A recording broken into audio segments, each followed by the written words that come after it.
देखो alcohol phenol ether है ना, ये चैप्टर है, इसी को बेसिकली स्टार्ट करना है। लेकिन अभी alcohol phenol mainly and ether, mainly मैं बताऊं ये पार्ट ऑलमोस्ट 80% कंप्लीट है, सिर्फ ऑक्सीडेशन रिडक्शन बचा हुआ है।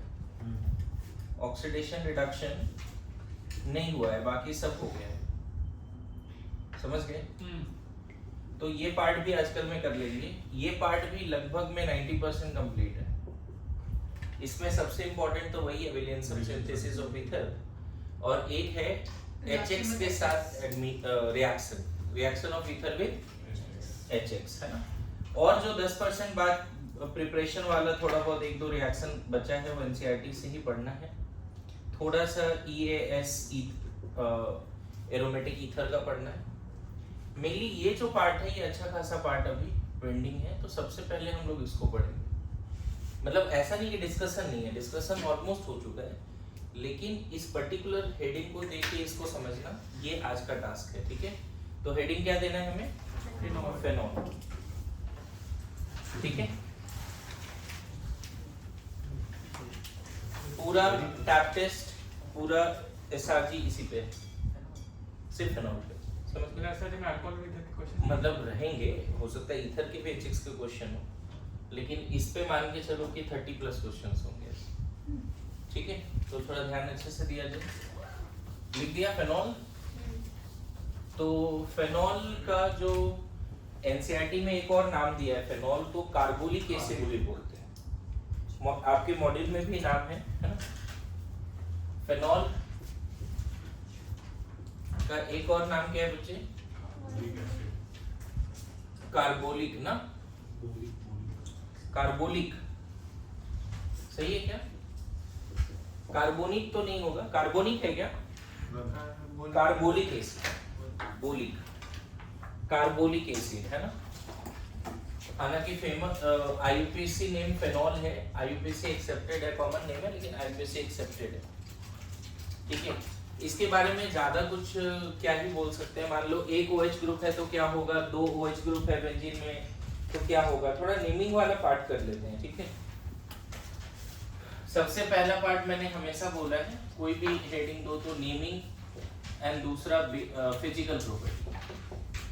नेमिंग में थोड़ा सा NCERT को सामने रखते हुए बताओ क्या लिख सकते हैं। मॉड्यूल भी सामने रखना है, NCERT भी सामने रखना है ना। नहीं, नेमिंग तो इसका फिनॉल ही है, इसमें तो कोई डाउट नहीं है। लेकिन जैसे मोनोहाइड्रिक, डाइहाइड्रिक, ट्राइहाइड्रिक अगर बोला जाए तो कैसे बोलोगे वो सब? अगर बेंजीन में ध्यान रखना कि ये एलिफेटिक अल्कोहल है, this one not aromatic alcohol, this is aliphatic alcohol, समझ गए? अगर OH ग्रुप डायरेक्टली कनेक्टेड है रिंग से तब उसको एरोमेटिक अल्कोहल बोलेंगे। क्या बोल रहा हूँ, समझ रहे हो सब लोग? ये बेंजाइलिक अल्कोहल है, इसमें डाउट नहीं, लेकिन एलिफेटिक एंड एरोमेटिक में ये डिफरेंस है। मतलब फंक्शन ग्रुप अगर डायरेक्टली बेंजीन से जुड़ा है तो एरोमेटिक कंपाउंड, जैसे अगर यहाँ पे OH डायरेक्टली बेंजीन से एरोमेटिक अल्कोहल, लेकिन यहाँ पे डायरेक्टली नहीं जुड़ा है, बीच में कोई कार्बन आ गया है, तो ये हो गया एलिफेटिक अल्कोहल। अगर एल्डिहाइड का भी बात करो या एमाइन का, तो ये एरोमेटिक एमाइन है ना। ये वाला भी एरोमेटिक एमाइन है but 2 degree, and this is also aromatic amine but 3 degree ऐसा। लेकिन एलिफेटिक एमाइन का क्या मतलब है? जैसे मिथेनामाइन, इथेनामाइन, प्रोपेनामाइन, पता है बेंजीन रहते हुए भी एलिफेटिक एमाइन हो गया है। देखो this is aliphatic amine, no doubt ये बेंजाइल एमाइन है, इसमें डाउट नहीं। लेकिन अच्छा ये ओवरऑल एरोमेटिक है, बोलेंगे हाँ है क्योंकि बेंजीन है, लेकिन क्या एरोमेटिक एमीन है? नहीं, ये एलिफेटिक एमीन है। ये ओवरऑल एरोमेटिक है क्या? बिल्कुल है। क्या ये एरोमेटिक अल्कोहल है? नहीं, एरोमेटिक अल्कोहल नहीं। तो थोड़ा सा अंतर लग रहा है एरोमेटिक और एलिफेटिक में। मतलब जैसे 1 डिग्री 2 डिग्री कोई अल्काइल ग्रुप से अगर जुड़ा है ना वो OH, ये अल्काइल ग्रुप है, non aromatic type, non aromatic type, तो डेफिनेटली ये एलिफेटिक कंपाउंड है। ये अल्काइल ग्रुप अगर नॉन एरोमेटिक है, functional group unless until directly aromatic ring से ना जुड़ा हो, आप उसको एरोमेटिक कंपाउंड नहीं बोलोगे। एरोमेटिक, इसको एरोमेटिक बेंजीन जरूर बोलेंगे, मतलब this is overall aromatic compound, but this is not aromatic alcohol. This is aromatic compound but not aromatic amine. समझ में आ रहा है? तो फेनॉल क्या है? एरोमेटिक अल्कोहल है। क्या एरोमेटिक अल्कोहल और एलिफेटिक अल्कोहल में अंतर समझ में आया? Yes, sir. देखो, एरोमेटिक है, एलिफेटिक है, एलिफेटिक है, समझ में आ रहा है? टर्सरी हो, प्राइमरी हो, सेकेंडरी हो, ओके, थोड़ा बहुत आइडिया लग रहा है जी? तो बेसिक इंट्रोडक्शन एंड नेमिंग वाला पार्ट अभी चल रहा है, फिजिकल प्रॉपर्टी वाला पार्ट थोड़ा होमवर्क रहेगा, अभी नेमिंग वाला ही पार्ट चल रहा है फेनॉल का, ठीक है? जैसे मान लो साइक्लोहेक्सेन में ये जोड़ा है, तो क्या है? एलिफेटिक है या एरोमेटिक है? एलिफेटिक है। एरोमेटिक रिंग का है, साइक्लोहेक्सेन है ना, तो ये कैसा कंपाउंड है? एलिफेटिक। कितना डिग्री है? 2 डिग्री। देखो, जिस कार्बन से जुड़ा है 2 डिग्री कार्बन है। ध्यान रखना, अल्काइल हैलाइड और अल्कोहल का डिग्री कार्बन के डिग्री पे डिपेंड करता है, लेकिन एमाइन का डिग्री कार्बन के डिग्री पे डिपेंड नहीं करता। नाइट्रोजन कितने कार्बन से जुड़ा है उसके हिसाब से एमाइन का डिग्री होता है। क्लियर है? Degree of alkyl halide and degree of alcohol depends on the degree of carbon. Clear है? ये सब क्या है? ये तीनों क्या है? Aromatic amine. ये तीनों एरोमेटिक एमाइन क्यों है? 3 degree aromatic amine, 2 degree aromatic amine, 1 degree aromatic amine. Aliphatic amine, aliphatic amine. लेकिन फिर से ये बेंजाइल कार्बन है, तो बेंजेनामाइन बोल सकते हैं। बेंजेनामाइन बोल रहा हूँ, बेंजाइल एमाइन क्या, और इसको क्या बोल सकते हैं? Benzyl alcohol. एरोमेटिक अल्कोहल नहीं, बेंजाइल अल्कोहल बोलो, क्योंकि ये बेंजाइल कार्बन से जुड़ा है। तो यहाँ पे लिखना है, ये सभी एलिफेटिक तो है, but this is benzyl alcohol, this is benzyl amine, benzyl amine. ठीक है?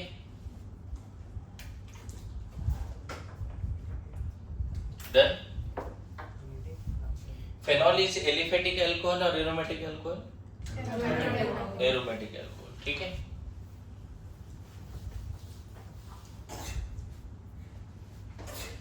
मुझे बताओ, क्लास में सब लोग ये बात समझ पा रहे हैं? Aliphatic amine and aromatic. Phenol मतलब अल्कोहल एरोमेटिक कब होगा? जब वो functional group directly aromatic ring से जुड़ा होगा, तो उसको एरोमेटिक अल्कोहल बोलेंगे। और एरोमेटिक रिंग क्या होता है?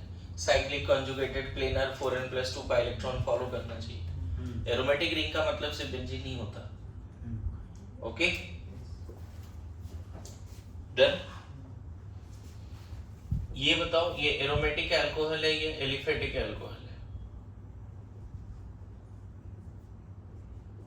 सोच समझ के आंसर करना। एरोमेटिक। इसका नाम है अल्फा नेप्थेनॉल, नेप्थेनॉल, अल्फा नेप्थेनॉल। अगर यहाँ पे जुड़ा होता तो बीटा, है ना, बीटा नेप्थेनॉल। लिखे रखो, कुछ नेमिंग याद रखना चाहिए।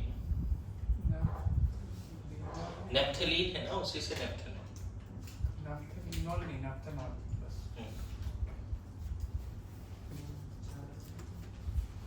डन? लिख लिया सबने?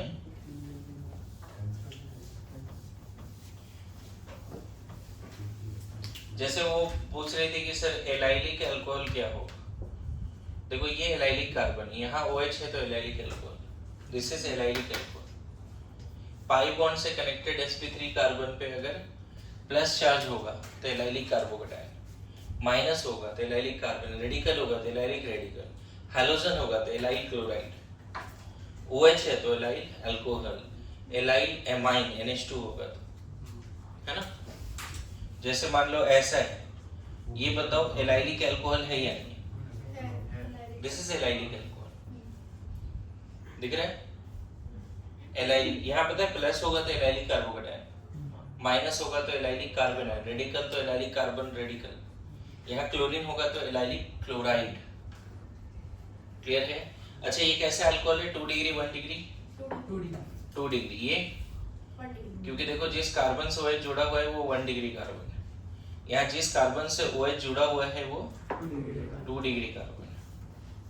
तो अल्कोहल का डिग्री पहचानने में तो गलती नहीं होगी, एलिफेटिक एरोमेटिक में गलती नहीं होगी। बोलो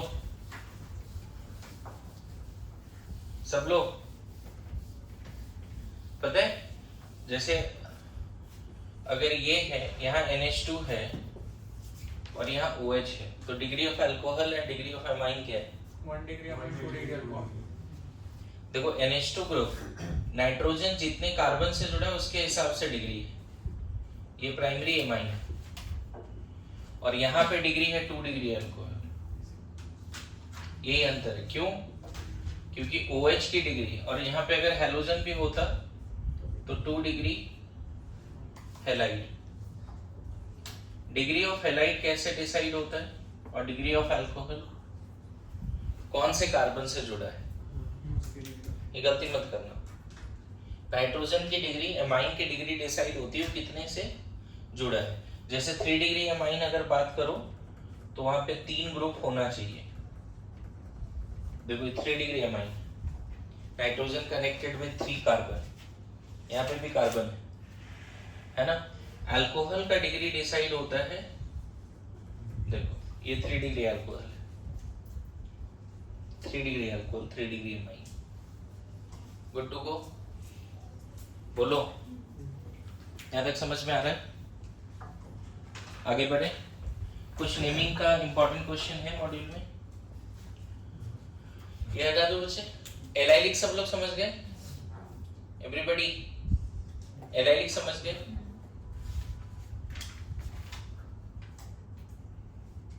एनसीईआरटी भी सामने रखिए। अल्कोहल चैप्टर का नेमिंग कुछ अच्छा इंपॉर्टेंट दिखता है तो बताइए मेरे को। एनसीईआरटी में भी कुछ नेमिंग है तो बताइए। डन? देखो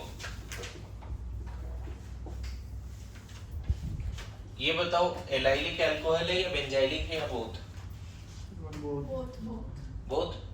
बेंजाइलिक भी है, एलाइलिक भी है, बोथ एलाइलिक एंड बेंजाइलिक। लिख के रख लो बस, समझ में आना चाहिए। सर कॉमन नेम्स दिए हैं, मतलब याद करना पड़ेगा। हाँ। आज घर जाके होमवर्क है कि एलिफेटिक अल्कोहल का नेमिंग, एरोमेटिक अल्कोहल का नेमिंग मतलब फेनॉल, एंड फिर ईथर का भी नेमिंग। आज के आज एनसीईआरटी से पढ़ो नेमिंग अच्छे से, ठीक है। ये नेमिंग वाला पार्ट ना आईयूपीएससी के रिवीजन में मैं 11th में ही होमवर्क देता हूँ। जो लोग 11th में पढ़े हैं उनसे उस समय मैं रिक्वेस्ट किया था कि 12th का एनसीईआरटी ले लो और नेमिंग कर लो, है ना। एनसीईआरटी पास करो एक बार। जैसे क्या है कि फ्यूचर में ऐसा ना हो कि ये सब नेमिंग यहाँ दिया और हमें नहीं आता, है ना। फेनॉल के रिस्पेक्ट में अगर CH3 है 1,2 पे, O cresol, O ortho cresol, है ना। OH और ऐसा है M क्रेसोल, ये सब एनसीईआरटी का नाम है तो याद रहना चाहिए, है ना। P क्रेसोल, ऐसे इसका नाम दिया हुआ है 2-मिथाइल फेनॉल, 2-मिथाइल फेनॉल। O क्रेसोल भी एक्सेप्टेड है, ऐसा नहीं है। यहाँ पे देखो हर बार ना टेबल में ऐसा है कि कुछ नाम है, कॉमन नेम भी है, आईयूपीएसी नेम भी है, तो ये प्रैक्टिस करनी पड़ेगी आपको, है ना। ईथर का भी यहाँ पे टेबल है, एलिफेटिक अल्कोहल का भी टेबल है यहाँ पे। फेनॉल में टेबल नहीं है ज़्यादा, फेनॉल में ज़्यादा कुछ नहीं लिखा है, लेकिन एलिफेटिक अल्कोहल का कॉमन नेम वगैरह याद रखना है। मिथाइल अल्कोहल मतलब मिथेनॉल, है ना। ग्लिसरॉल यहाँ दिया हुआ है, ग्लाइकॉल दिया हुआ है, भूलना नहीं है। ग्लिसरॉल क्या है, ग्लाइकॉल क्या है। ग्लाइकॉल में CH2OH, CH2OH, और ग्लिसरॉल में 3 OH, ट्राइहाइड्रिक अल्कोहल। जितना ज्यादा OH ग्रुप होगा उसके हिसाब से डाइहाइड्रिक मतलब 2 OH ग्रुप है ना। जैसे ये सारे मोनोहाइड्रिक अल्कोहल हैं, सारे क्रेसोल्स क्या हैं, मोनोहाइड्रिक अल्कोहल है। ये डाइहाइड्रिक, लेकिन इसका नाम रटना है आपको, है ना।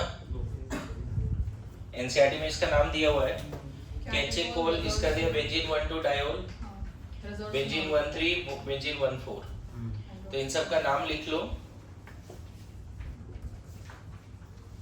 कॉमन नेम आईपीसी एक्सेप्टेड है,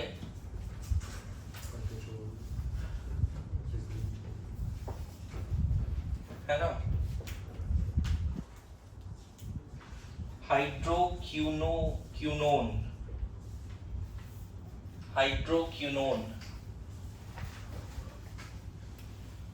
नोट्स में जब नोट्स बनाओ तो ये सब होना चाहिए, ठीक है।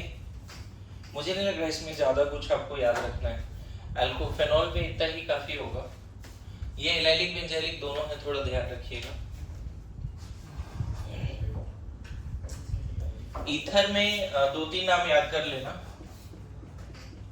जैसे इसका नाम एक बार गलत भी किया था लोगों ने, इसी को एनिसोल बोलते हैं। ये एनिसोल है कॉमन नेम। मिथॉक्सी बेंजीन को क्या बोलते हैं, एनिसोल। याद आ रहा है क्या? हाँ, कौन सा एग्जाम था वो? ठीक है, इसका नाम बताओ। ये भी शायद क्लास में बताया है। कॉमन नेम बताओ इसका। इथॉक्सी बेंजीन का कॉमन नेम ये इसी पेज में दिया हुआ है, इसलिए बोलता हूँ एनसीईआरटी लाइन से पढ़ा करो।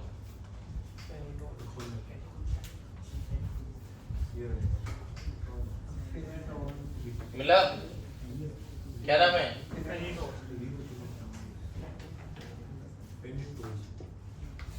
फेनिटोल ना, TOLE, phenetole. Methoxy benzene, ethoxy benzene, ध्यान में रहेगा जी। और इतना कुछ करने के बाद एक चीज तो नहीं भूल जाना कि फेनॉल का एक जो कॉमन नेम है, क्या था वो common name? Carbolic acid. Sir अगर कैटेकोल में अमाइन लगा दे तो वो कैटेकोल अमाइन बन जाएगा क्या? पता देखना पड़ेगा, अगर वो नहीं पता नहीं चल रहा मेरे को, वो सब देखना पड़ेगा। नाउ लिखो फिजिकल प्रॉपर्टी ऑफ एमाइन में, अल्कोहल में, सॉरी, एनसीईआरटी में कुछ लिखा है ऐसा फिजिकल प्रॉपर्टी में? 1-2 लाइन अगर कोई बता पाए तो।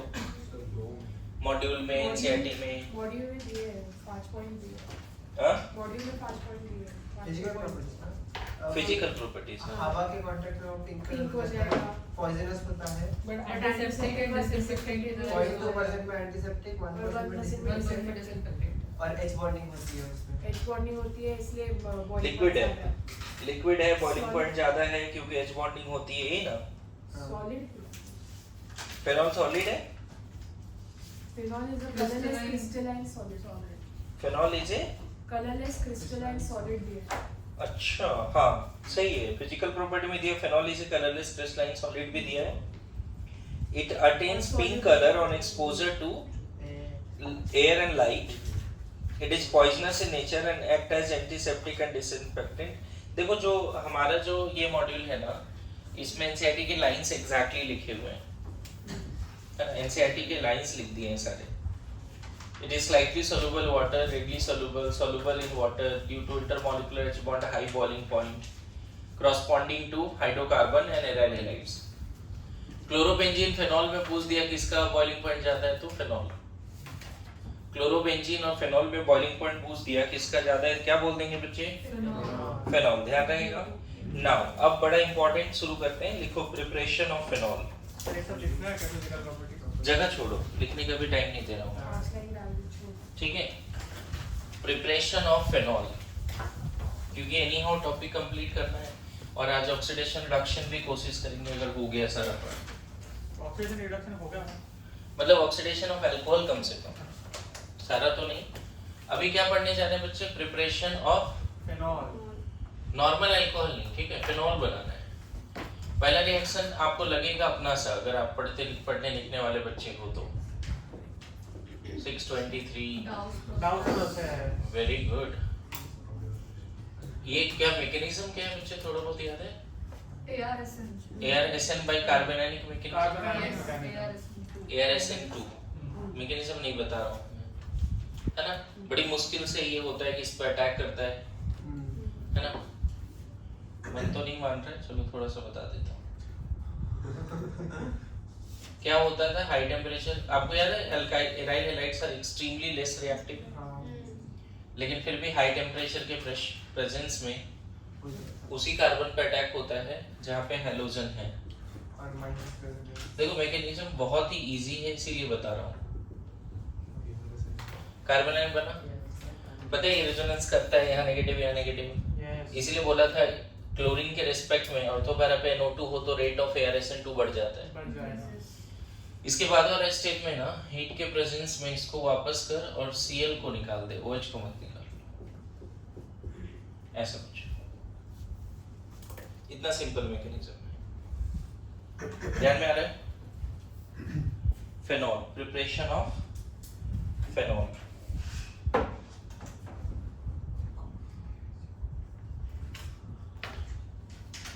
कोशिश करेंगे एनसीईआरटी मॉड्यूल सबका क्वेश्चंस अभी कर लें।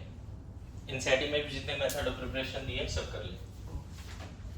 दूसरा ये बनाने का मेथड है बच्चे, बेंजीन को फ्यूमिंग H2SO4 से पास कर दो, सल्फोनिक एसिड बन जाएगा, और यहाँ पे भी ARSN ही है, NaOH से हीट कर दो।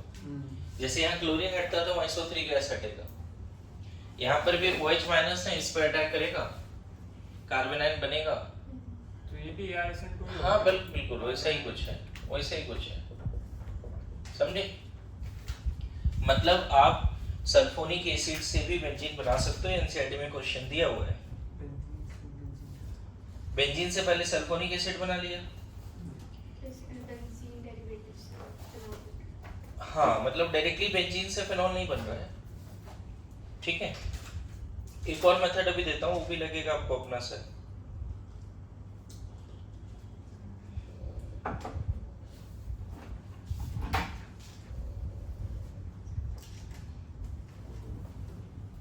नेक्स्ट मेथड में आए बच्चे, एक मिनट,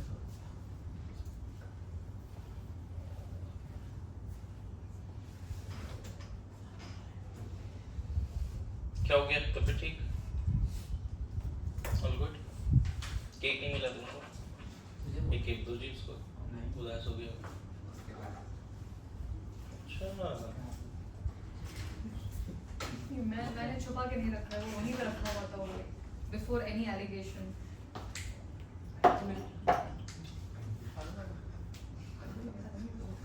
मिला था तो उसको छुपा के रखा, बहुत टेस्टी।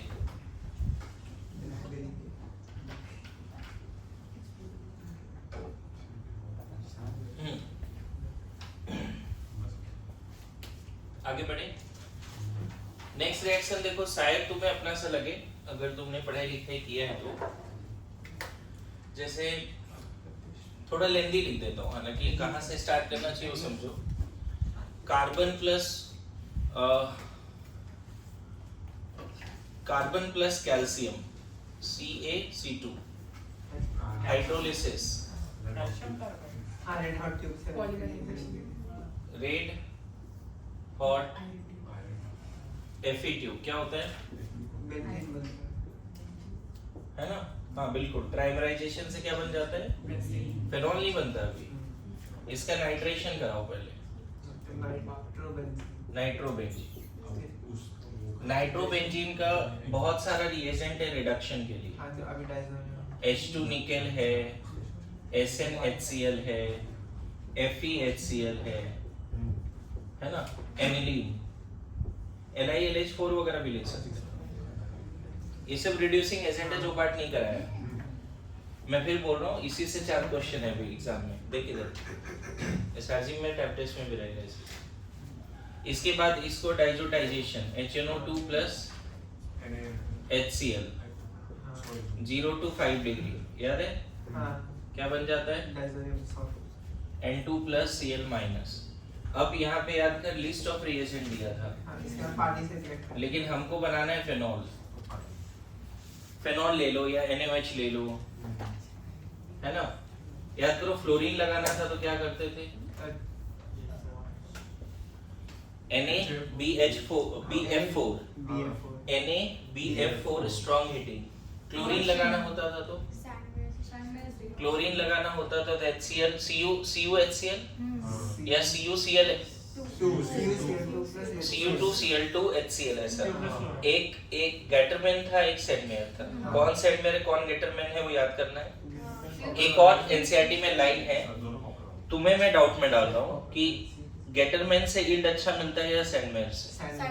ये एनसीईआरटी का लाइन है एमाइन चैप्टर का। अगेन अगर ये कर लेते हो तो दो प्रिपरेशन हो रहा है एट ए टाइम, एक तो फेनॉल का हो ही रहा है और एराइल हैलाइड का भी तो हो रहा है प्रिपरेशन। ये रिएक्शन बड़ी famous reaction for the preparation of aryl halide, yes no. तो इसमें अगर तुमने NaBF4 से स्ट्रॉन्ग हीटिंग कर दी, डायरेक्ट मैं फ्लोरोबेंजीन लिख दूं, Ki से रिएक्शन करा दिया, डायरेक्ट आइडोबेंजीन, बोलो ध्यान में है ना। अब इसमें सेडमेयर का पाथवे क्या था, उसमें कौन कौन सा रिएजेंट था आप पता करना। गेटरमैन का पाथवे क्या था वो पता करना। लिखो जल्दी लिखो।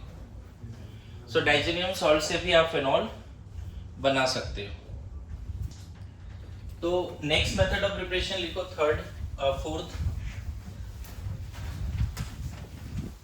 फोर्थ मेथड ऑफ प्रिपरेशन जो है बच्चे, ये world wide method of preparation. अच्छा तुम लोग रट लिया लग रहा है। सबसे पहले ना आप AlCl3 एनहाइड्रस ले लो, क्या बन जाएगा ये फिडेलक्राफ्ट अल्काइलेशन से क्या बन गया बच्चे, क्यूमीन।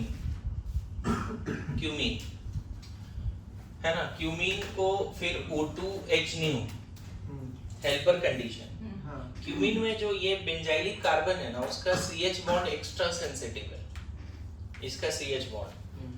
तो यहाँ पे ना ऑक्सीजन का एंट्री हो जाता है, ठीक है। इसको थोड़ा ऐसे समझना, हुआ क्या, रेडिकल रिएक्शन की वजह से ये वाला बॉन्ड का होमोलिसिस हो गया, किसका, CO बॉन्ड का बेंजाइल कार्बन पे, और यहाँ जो ऑक्सीजन है उसका भी एक बॉन्ड का होमोलिसिस हो गया ऐसे। मतलब ये पूरा शॉर्टकट बता रहा हूँ, ये यहाँ एंट्री हो गई। मतलब ये देखा गया क्यूमीन को O2H से रिएक्शन कराते हैं और हीट करते हैं एयर के साथ। यहाँ पे ना कभी कभी एयर एंड हीट भी लिखा रहता है, क्यूमीन एयर एंड हीट। तो जो यहाँ पे बेंजाइल कार्बन है जहाँ पे एक हाइड्रोजन है उसका CH बॉन्ड का होमोलिसिस कराओ, O बॉन्ड पाई बॉन्ड का होमोलिसिस कराओ और इसको यहाँ एंट्री। समझ में कैसे हुआ, ये कैसे बना, शॉर्टकट ध्यान रहेगा जी, है ना। इसको यहाँ एंट्री और ये यहाँ, और ये प्रोसेस से क्या बन गया, ये शॉर्टकट मैकेनिज्म बता रहा हूँ, एग्जैक्ट यही मैकेनिज्म नहीं मानना है, ध्यान रहेगा यहाँ तक। अब इसका जब हाइड्रोलिसिस करते हैं तो फेनॉल और एसीटोन बनता है। एसीटोन का भी मैन्युफैक्चरिंग हाँ, बहुत बढ़िया। एनसीईआरटी का एग्जैक्ट लाइन एक बार पढ़ लो अगर किसी के पास है तो। Acetone by product of reaction is also obtained in large quantities by this method. और इधर वाला पढ़ो क्या, most of the world wide production of phenol is from cumene, है ना। एनसीईआरटी का लाइन है most of the world wide production is from cumene. यहाँ से यहाँ का मैकेनिज्म बता दो, एक बार देख लो फिर लिखना बच्चे, एक बार पहले देख लीजिए। सबसे पहले बताओ, अगर जो क्यूमीन, अच्छा इस कभी कभी ना नीट में ऐसा सवाल पूछा जाता है कि ये दिया रहेगा यहाँ X लिखा रहेगा या प्रोडक्ट लिखा रहेगा, बोलेगा X क्या है बताइए। 4 ऑप्शन ऐसे रहते हैं, आया भी एग्जाम में। ये क्यूमीन दिया है, एयर हीट दिया है, यहाँ X लिख दिया है, फिर हाइड्रोलिसिस का प्रोडक्ट भी लिख दिया, बोलता है बताइए X क्या है। समझ में आ रहा है? x मतलब XYZ मतलब ये इधर इधर समझ गया? ओके अच्छा ये बताओ यहाँ पे जब क्यू इसका नाम क्या है एक बार फिर से लिख देंगे आप? Cumene hydroperoxide. हाइड्रोपेरोक्साइड सही लिख दिया क्या? देखो तो यही x है, ठीक है? हाँ। ओके अब ये बताना, अभी बताना अगर इसको हम प्रोटोनेट करेंगे तो कौन सा ऑक्सीजन पे H प्लस जाएगा? ये H प्लस कौन सा ऑक्सीजन पे जाएगा? लेफ्ट राइट कॉमन सेंस लगाओ, आएगा आंसर। ये हाइड्रोजन इस वाले लोन पेयर के पास जाएगा, इधर जाएगा।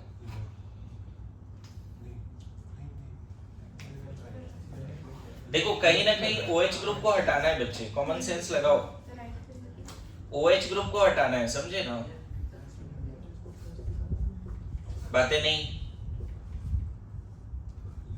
इधर वाले ऑक्सीजन पे जाएगा, ठीक है? ध्यान रखना भी क्या हो रहा है यहाँ पे। एक यूनिक स्टेप है जो गलती करोगे तो यहाँ पे क्या होता है, इस वाटर का निकलना और इस पूरे बेंजीन का फिनाइल ट्रांसफर होना। फिनाइल ट्रांसफर ऑन ऑक्सीजन मतलब हीट के प्रेजेंस में ये निकलता है। अच्छा पता है ये क्यों हो रहा है? क्योंकि पेरोक्साइड लिंकेज उतना स्टेबल नहीं और साथ में तुमने उसको एसिडिक मीडियम में रखा है, तो ये जुगाड़ लगा के ये टूट ही जाना है। ये एक नया चीज है यहाँ पे फोकस। अगर मान लो इसको हटा दिया मैंने बिना शिफ्ट किए तो ऑक्सीजन पे प्लस आएगा विद इनकम्प्लीट ऑक्टेट, और ऑक्सीजन पे plus with incomplete octet possible. तो पता है इसका हटना, वाटर का हटना, यहाँ प्लस आना और इधर से पीएच माइनस का यहाँ शिफ्ट होना और इस कार्बन पे प्लस रिटेन होना, सब साथ में क्या बन जाएगा? अब देखो थोड़ा सा, इस कार्बन पे प्लस आ जाएगा, ये बन गया। देखो देखा थोड़ा क्या हो रहा है? ये हटा तो ये न्यूट्रल हो गया वाटर, प्लस इस पे आया। बोलो पहले इसको हटा दो तो वाटर क्या हो गया? न्यूट्रल हो गया, प्लस इस पे आया, प्लस यहां आया, आ गया। अब हम क्या करेंगे? इस बॉन्ड को तोड़ देंगे, यहां प्लस और यहां माइनस, ये माइनस और वो प्लस जुड़ गया, तो प्लस कहां रिटेन हुआ? जहां पे पहले फिनाइल ग्रुप था वहां पे क्या आ गया? प्लस आ गया। एक तरह से तुम बोल सकते हो 1 फिनाइल शिफ्ट, 1 ध्यान रखना मैकेनिज्म में। अब इसके बाद का पार्ट में मैकेनिज्म नहीं बता रहा हूँ, शॉर्टकट बता रहा हूँ। देखो क्या होने वाला है इसके बाद। ये फर्दर यहाँ पे OH आएगा, यहाँ पे वाटर का अटैक होगा बच्चे, फिर इंट्रामोलिकुलर प्रोटॉन ट्रांसफर होगा। ये वाटर जो निकला ना, इसको यहीं पे जोड़ दे। चल बताओ अब क्या हो गया? CH3 OPH। देखो तो जो वाटर निकला वो न्यूक्लियोफाइल बन के यहाँ आ गया। अच्छा इसके बाद आपस में ही क्या कर सकते हो बताओ? Intramolecular proton transfer. क्या हो गया? इंट्रामोलिकुलर प्रोटॉन ट्रांसफर से यहाँ OH हो गया, यहाँ देख प्लस हो गया, दिख रहा है? आपस में ही इस H को यहाँ से निकाल और इस लोन पेयर को वहां बुला दे। Intramolecular proton transfer. इसके बाद का पार्ट देखो, अब से बड़ा सिंपल है। फिर से वाटर आएगा, या इसको तोड़ ही दो, इसको तोड़ के फिनॉल बना दो। ये टूट गया, यहाँ प्लस आया, बैक बॉन्डिंग करो, फिर H प्लस हटा दो। आया समझ में? फिर से इसको तोड़ दो, फिनॉल बन गया, यहाँ प्लस आया, यहाँ जैसे प्लस आया बैक बॉन्डिंग कर और H प्लस निकाल दे तो एसीटोन बन गया। आया? क्लियर है? So from cumene you can have the क्या? ठीक है, लिखो, करते हैं, आज ही कर लेते हैं। हाँ जी, नेक्स्ट मेथड लिखो। नेक्स्ट मेथड, ये तुमने बोला अभी कनेक्ट हो गया मेरे को।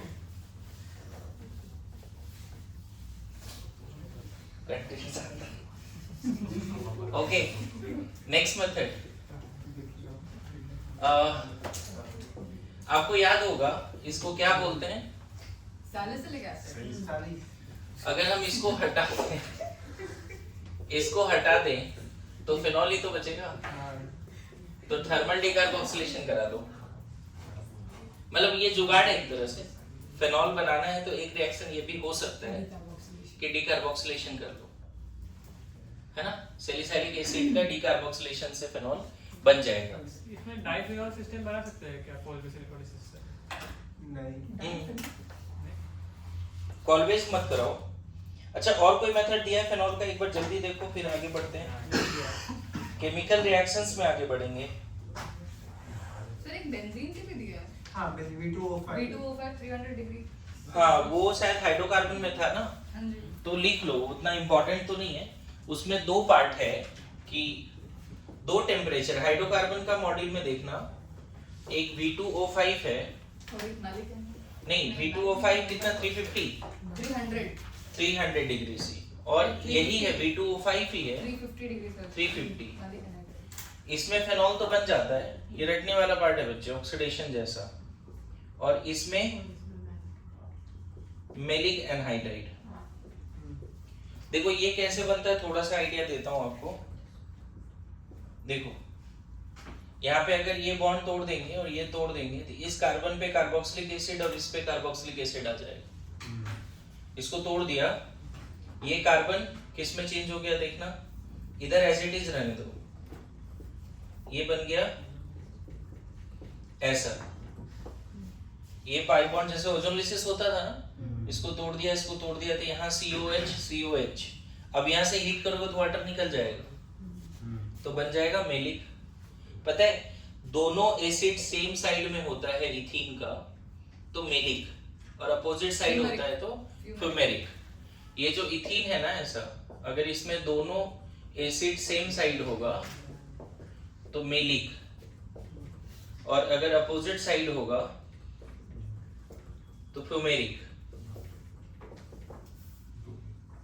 फ्यूमेरिक एंड मेलिक लिख के रख लो। तो मेलिक एसिड से एनहाइड्राइड बनता है, मेलिक एनहाइड्राइड। ये रट्टा मारने वाला प्रोसेस है। सर वो मतलब हुआ कैसे होगा वो क्या? फिनॉल कैसे बन गया उससे V2O5 से, वो समझ में नहीं आता। नहीं, ऑक्सीडेशन का पार्ट वो है मेलिक। मैसेज ऑक्सीजन देता है। ये कहीं ना कहीं ऑक्सीडाइजिंग एजेंट है, ऐसे समझो। वो नासेंट ऑक्सीजन देता है कि नासेंट ऑक्सीजन और उसके प्रेजेंस में फिनॉल बनता है, बिकॉज़ उन्होंने नासेंट ऑक्सीजन अलग से मेंशन किया है। V2O5 is source of this। ये ऑक्सीजन दिया और यहाँ बचा गया, ऐसे समझो। थर्मल डिकार्बोक्सिलेशन समझ में आया सबको जी? देखो बहुत सारा मेथड हो सकता है। मुझे जैसे लगता है कि RMGX को अगर O2 से रिएक्शन कराते हो फॉलोड बाय एसिडिक वर्कअप, तो यहाँ भी रिएक्शन कर सकते हो, फिनॉल बना सकते हो, है ना? आपको याद होगा RMGX का O2 से रिएक्शन क्या होता था? फिनॉल। RMGX का CO2 से रिएक्शन कार्बोक्सिलिक एसिड, जो इसने बोला कि पढ़ाई नहीं हुआ है। हमें जीवन में आगे बढ़ना चाहिए सर, पुरानी बातों को याद करते रहेंगे तो फिर। मैं तो आगे बढ़ रहा हूँ, लेकिन मैं सोच रहा हूँ पुरानी बातें याद करके आगे बढ़े, ताकि वो भूले ना फिर। हाँ, अब नहीं भूलना अब तो कभी नहीं, दोबारा कभी नहीं। ठीक। RMGX नाउ ये लिखो, केमिकल रिएक्शंस ऑफ फिनॉल, जल्दी। Next part. हाँ हेडिंग दे देना।